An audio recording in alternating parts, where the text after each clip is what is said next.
Hi, I'm Paul Krismer, and I'm your happiness expert, and this week's edition is all about a different take on social relationships. And I'll start by saying this. I'm playing hockey for the first time in about 10 years, and I'm loving it.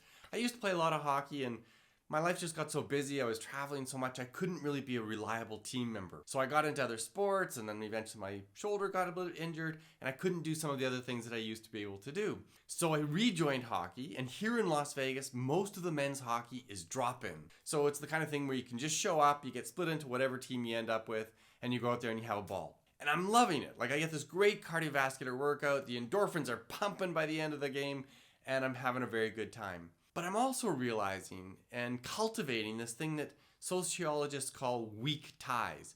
They're the social bonds that aren't about love and deep friendship and the people you share your life with or share most of your moments with. They're rather people that we kind of just encounter on almost a random basis, and they may or may not be meaningful, important people in your life. Well, my hockey teams are full of people like that, especially since it's drop-in. I'm not even getting to see always the same people week after week or day after day, even though I did get to go for a beer with a few guys last night. Fun, super fun. Well, this video is about the importance of weak ties, and it's more than you might initially think. It, in fact, increasingly is shown to enrich our lives. So I'm going to give you a few ways in which that is true in the upcoming video.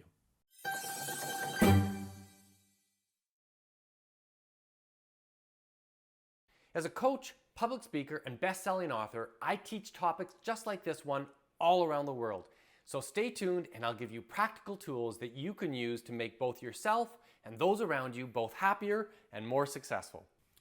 So I've often emphasized the importance of social relationships in our happiness. The research is really clear. We are deeply tribal animals. That's how we evolved as a species. We need to be connected. We need a sense of belonging.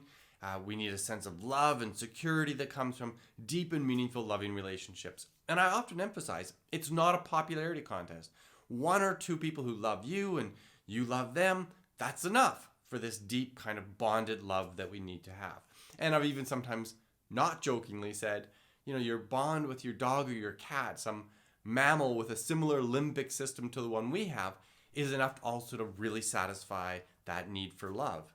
But I want to emphasize in this video the research findings with respect to weak ties. This idea of people who we just encounter, not necessarily randomly, but they're not the people who are meaningful and important in our lives. And one of the really interesting findings is that weak ties increase important knowledge for us. There's a tendency we have with the people who are closest to us that we swim in the same kind of informational pools. I have a weekly Zoom call with all of my family members, and we all think more or less the same. Our politics are the same.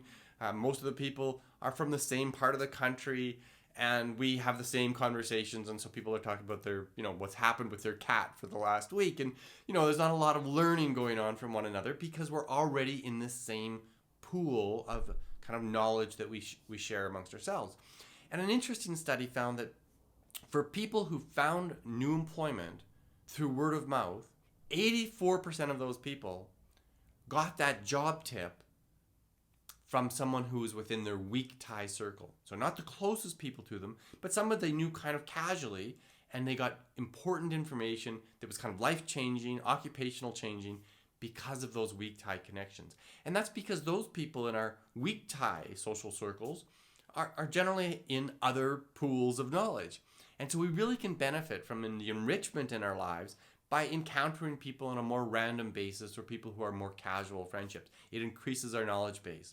There's a second thing, that we know our happiness grows a little bit, that we have greater sense of well-being when we have lots of social contacts, even if they're not very meaningful and deep ones. And one of the ways that they track this when they're doing the research is to simply ask people to keep track of every social interaction that they have for a number of days. And a great many of those social interactions are utterly meaningless. It's the chit-chat that you have with the clerk at the store. It's the brief conversation you have with the barista as you wait for your coffee to be made.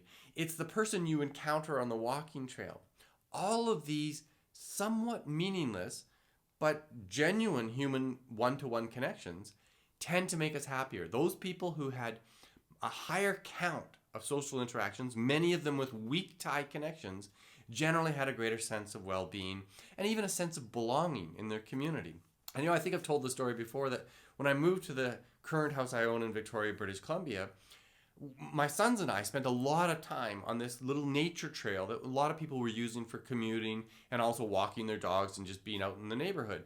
And we were commuting on this trail all the time, and it was a fairly impersonal crossing the crossing paths. People didn't make much social contact, and I made an intentional effort, partly to role model to my kids, but also just for my own benefit, of saying good morning and hello to everybody I encountered.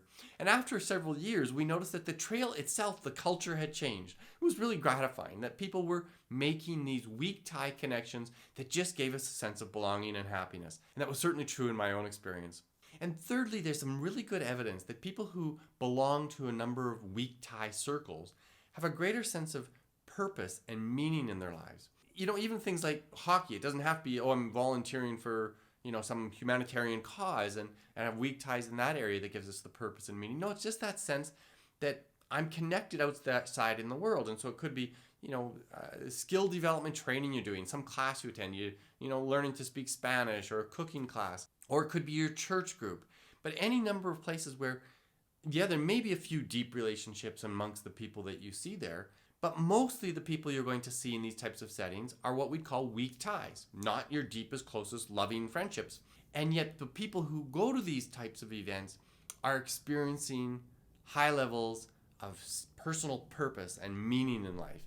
And we know from past videos I've done on this, that's a very key indicator of high levels of life satisfaction. And another thing about these kinds of social groups that we can join is that there's an increased sense of security. We feel more contained in a safe environment in our communities if we belong to groups. And, I just want to encourage you as I conclude this video that there are things you can do. Join groups, sports teams, learning classes, even if they're online, these things. So long as the online activity you're doing isn't kind of passively consuming information, but rather it's an opportunity to actually interact with people a little bit, those weak ties matter too. So go on out there. And here, one last little bonus tip. Weak ties are also the source for which we get deep, loving, important relationships in our lives. Friends, lovers, you name it. So go out there, establish your weak ties, be a little happier. And if you like this kind of content, please click the like button, share it with your friends and family. Thanks for watching. See you next week.